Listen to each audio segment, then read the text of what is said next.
A thread by Carlos Osuita.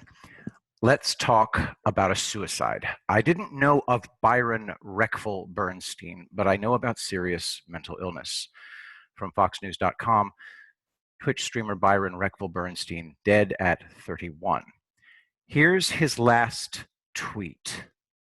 I feel bad for anyone who has to deal with my insanity. He ended his life almost immediately afterward. It confirms that social media is not the place to talk about life and death, personal issues. Look at the comments if you can bear to. Of 3 brothers in my family, 2 committed suicide.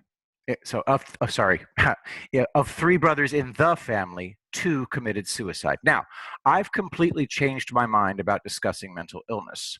We all recognize the ghouls who make fun of suffering. They don't matter.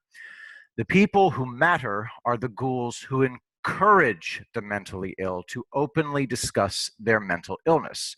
Here's my unsolicited advice. Never do so unless you're as strong as Bethlehem steel, because both types of ghouls want us dead. Humans are herd animals. It's hardwired into us to reject the defective. As a mentally ill person, I'm allowed to call myself defective. Got it, kids? I'm talking about myself, no one else. I was never happy trying to operate in any society. Only solitude brought me peace of mind. I turned down all invitations to meet people. It just has to be that way. My fight for peace of mind took 5 decades. I will not squander my peace of mind for anyone.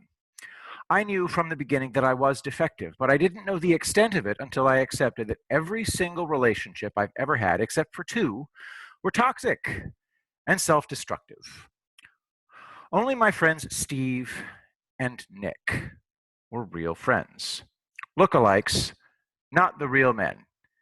All right, so Carlos is informing us that his really good friends were impossibly good looking. They sought me out. I had no idea that they knew I was alike. That they knew I was alike. Both died very young. Nick of suicide, but he was quadriplegic in chronic pain. Steve died of asthma. 2 perfect friendships was enough. I got to experience what the concept means, so I'm good. On social media, I've been the subject of several mass harassment campaigns. Jew haters, Nazis, leftists, establishment Republicans, weapons experts, atheists, anime pud pullers. They all went after one thing, my mental illness. What they didn't understand is that which gave me severe mental illness made the attacks cute. Little kids calling me a poopy head. When you survive what I have, nothing gets to you. Accepting that you're mentally ill is the easy part. The hard part is figuring out how to flourish. My motto, life is not a matter of holding good cards, but of playing a poor hand well. I tried to kill myself twice, but it was suicide by long-distance driving. And the second time, I honestly didn't know that it was a suicide attempt. I thought I was just conducting an experiment. Of course, I was off my rocker, but I wasn't taking meds yet. Obviously, I didn't really want to die. Who drives themselves to death? I had thousands of opportunities to do it good and hard. I stood here. It's a 2,000-foot drop to the rocks below.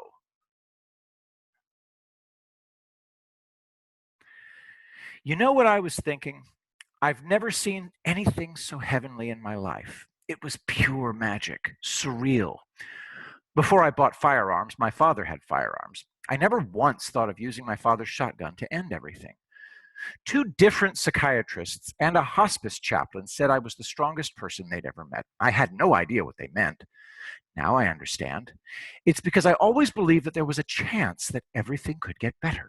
And now, it's no exaggeration to say that Donald Trump made everything worthwhile. All is well. The reason it's so hard to get where I am is that you have to blowtorch yourself down to pure truth about yourself, not others. What others did to you or do to you is incidental. You need to answer 2 questions about yourself. 1, what is the reward I get for not improving? And 2, what do I need to change in myself to improve? Man, talk about hell on earth. When you decide you're going to answer those questions truthfully, you are alone. In the blackness of the darkest night, the worst monster of all time is coming. You. The fight has to be totally honest, without a shred of mercy. It's not about anyone else. It's about you. Yeah, but he blank. It doesn't matter. You can't change what was done to you. All you can change is you. If you fail, it's on you. Talk about the worst terror you can experience. But if you're willing to take on the monster and get shredded down to the bone, you'll make it.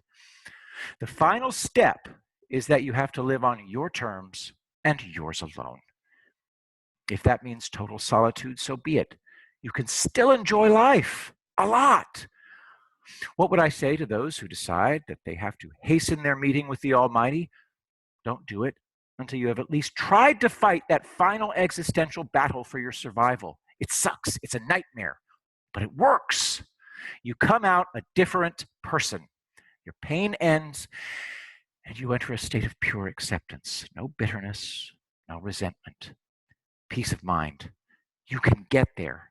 It's the hardest thing you'll ever do, but the payoff is incalculable.